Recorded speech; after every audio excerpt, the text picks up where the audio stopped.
Okay, tonight's homework is 4-6 worksheet 2, complete the square, vertex form, and x-intercepts. Now, I strongly encourage you guys to go back through your homework assignment of notes as you're doing your homework so that you can A, check to see if you're doing the process right, and B, see if there's any problems that I potentially did in your homework in the notes.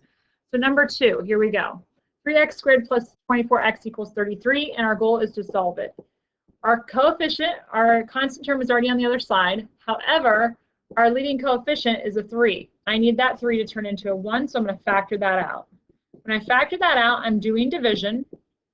So this is what we have. Okay? Now I need to go ahead and do sidebar. My sidebar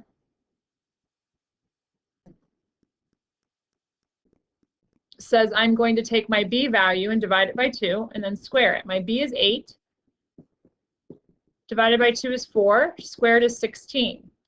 So that means I'm going to add 16 inside the parentheses to give me a 33 plus.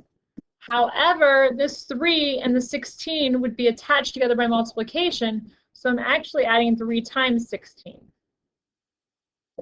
So these 3 terms here are going to give me 3 parentheses x plus 4 squared is equal to 33 plus 3 times 16 is 48.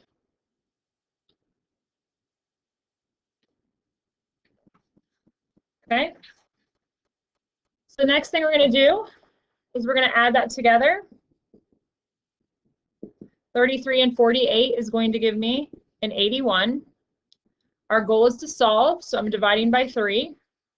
So I have an x plus 4 squared is equal to a 27. Take the square root of both sides. I have x plus 4 is equal to plus or minus the square root of 27, which is 9 times 3. That 9 comes out as a 3 to give me x plus 4 is equal to 3 plus or minus 3 square roots of 3. So x is equal to, subtract the 4,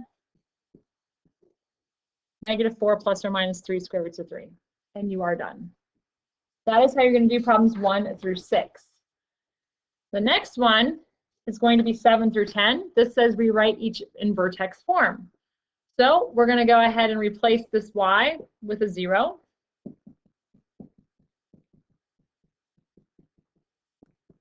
Then I'm going to go ahead and take that 94 over by subtracting it.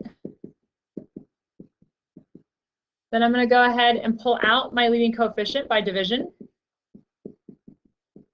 That gives me an x squared plus a 10x. Then I'm going to come over here and do my sidebar. So that's going to give me a 10 divided by 2 squared, which is 5, which is 25.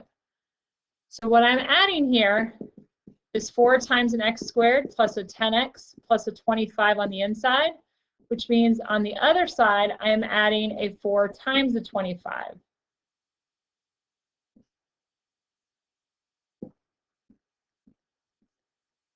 So that's 100 minus 94 is equal to 4 times x plus 5 squared. This gives me a 6 is equal to 4 times an x plus a 5 squared. Our goal is to make this into vertex form. So that means I'm going to go ahead and bring that 6 over by subtracting it. Replace the 0 with a y. And there's your vertex form. Now, this means that this is actually going to the left 5 and down 6. So my vertex is going to be -5, -6. And that is tonight's homework. If you have any questions, please let me know.